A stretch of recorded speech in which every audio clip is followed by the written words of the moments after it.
saya lanjut. Pak Menteri dan seluruh mitra, melanjutkan apa yang saya sampaikan tadi, terutama ke Kementerian Pan-RB dulu. Ada 3 prioritas ini: kemiskinan, investasi, dan digitalisasi. Saya kira memang ini prioritas penting ke depan. Namun ada beberapa permintaan saya berkaitan dengan anggaran ini, Pak Mas Anas, terutama coba kita lihat sistem merit ini.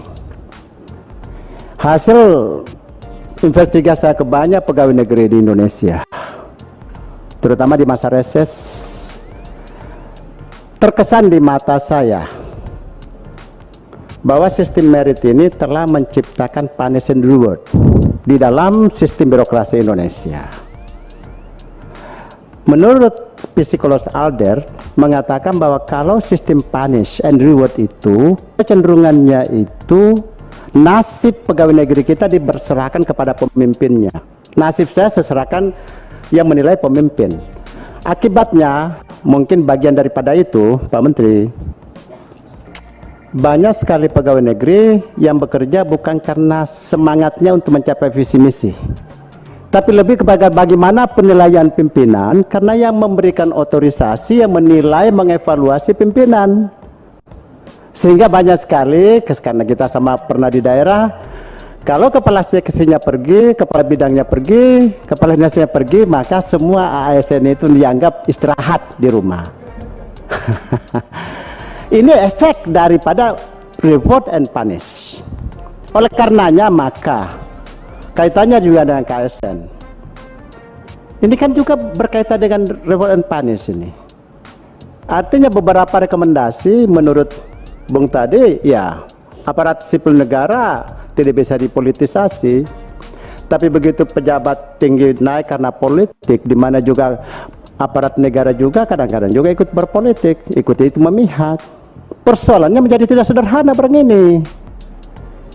KSN datang dengan polanya sendiri dan lain sebagainya. Saya kira ini bagian daripada punish and reward dalam kaitannya dengan sistem merit. Barangkali Pak Menteri coba di studi kembali apakah ada perbaikan di PP nomor berapa ini? PP nomor 40 2012. Tidak salah dengan sistem merit, tetapi mungkin pola yang dikembangkan ini sehingga lebih kepada orang bekerja karena tuntutan visi misi dia, tuntutan bangsa dan negara, dan tanggung jawab sosial dia untuk mengerjakan sesuatu demi bangsa dan negara, bukan karena ada atasan yang memeriksanya. Coba dicek ini kalau memang ini penting untuk soft landing pada kabinet berikutnya. Yang kedua, Pak Menteri juga coba ditinjau kembali dengan satu niat baik Presiden Republik Indonesia yang berkaitan dengan fungsionalisasi struktural. Dalam banyak diskusi saya dengan aparat sipil negara di daerah, ini juga menimbulkan kebingungan di antara sesama mereka. Fungsional ini kan kalau di ilmu pendidikan, di keguruan, di sebuah sekolah, hampir guru itu independen melakukan tugas-tugas dia, hanya berpedoman kepada kurikulum, tapi dia mulai dari metode mengajar, cara mengajar, sampai pada seterusnya dikerjakan oleh dia sendiri. Tidak menunjuk disposisi untuk melaksanakan tugas-tugas keguruan. Oleh karenanya maka fungsional di keguruan itu menjadi sangat efektif. Tapi fungsional di lembaga struktural, misalkan otorisasi keuangan katakan harus ada disposisi atasan baru uang bisa difungsikan. Nah, ketika barang ini difungsionalkan menjadi tidak terlalu gampang. Oleh karenanya maka barangkali Pak Menteri coba dicek kembali, coba distudi kembali di mana ini, karena pedoman dan aturannya belum terlalu terjaga ini, belum terlalu tertata ini. Apakah memang ini menurutnya efektif, tetapi beberapa gubernur yang saya tanya, beberapa bupati yang saya tanya, beberapa kepala dinas yang saya tanya, mereka juga tidak bisa melihat mana sebetulnya yang paling efektif dua hal ini. Semangat Presiden betul untuk mempercepat proses di Papua sana. Lalu tiba-tiba karena sistem merit, karena sistem undang-undang itu, tesnya dibikin oleh para ahli-ahli di perguruan tinggi, sementara mereka dengan masalah struktur, bukan struktur sebetulnya, kualitas pendidikan antara Jawa, luar Jawa, Timur tidak nyambung, tiba-tiba dikompetisikan full. Tidakkah lebih istimewa dan tidak lebih adilkah kalau penerimaan pegawai negeri misalkan PNS atau penerimaan P3K misalkan, atau pengangkatan apa saja, ada tes-tes yang disesuaikan dengan kondisi daerah? Sebab kalau tidak, maka baru saja kita mekarkan Papua, maka yang untung di situ ada perlindungan di pasal-pasal itu yang diprioritaskan masyarakat Papua. Tapi kalau tidak, nanti orang kita lagi yang dari peradaban menurut cerita yang besar-besar dari sini akan mengambil alih peran pegawai negeri di sana. Barangkali Pak, yang saya minta Pak Menteri, adakah secuil kebijakan untuk menyelesaikan K2 dan honorer di Indonesia yang setiap tahun bertambah, tetapi barangkali Pak Menteri, kalau toh tidak bisa kita selesaikan di zaman kabinet sekarang, bolehkah kita bikinkan roadmap penyelesaian buat kabinet berikutnya? Dan saya bermimpi dan mudah-mudahan di zaman ini, di zamannya Pak Menteri, di zamannya Pak Jokowi Ma'ruf Amin ini, barang ini hampir terselesaikan, paling tidak K2, karena mereka ini sudah menua, sudah terlalu tua. Honorer-honorer lain juga mudah-mudahan, kasihan mereka juga ini mendapatkan rahmat.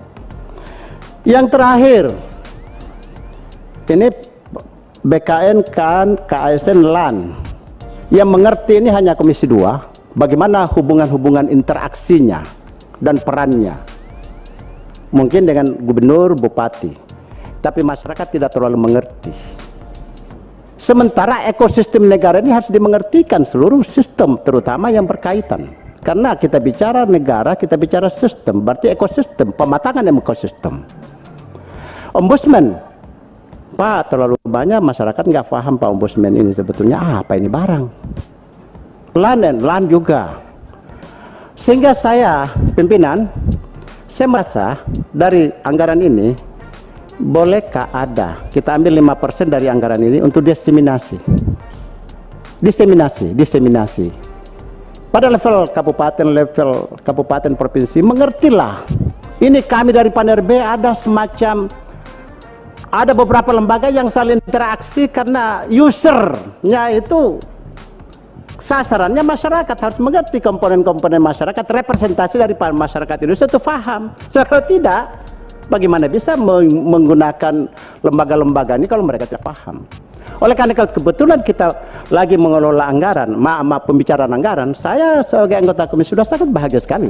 Kalau 5% dari anggaran ini kan tidak besar. 50% dari 95% untuk diseminasi yang dilakukan oleh bapak-bapak ke daerah-daerah untuk bicara dengan gubernur, dengan para Forkopimda, kemudian juga mungkin pada siapa-siapa yang mewakili rakyat untuk memahami sistem negara ini sehingga kematangan mereka juga dalam memanfaatkan lembaga-lembaga negara ini bisa tertata, terutama di Pan-RB yang berkaitan dengan P3K, berkaitan dengan apa namanya, karena juga kalau hanya surat-suratan turun, begitu surat Menteri Pan-RB berkaitan dengan penertiban P3K luar biasa ributnya di daerah karena tidak pernah kita melakukan sosialisasi atau diseminasi. Yang ada cuma surat-suratan, itu kan juga satu arah. Saya kira itu pimpinan.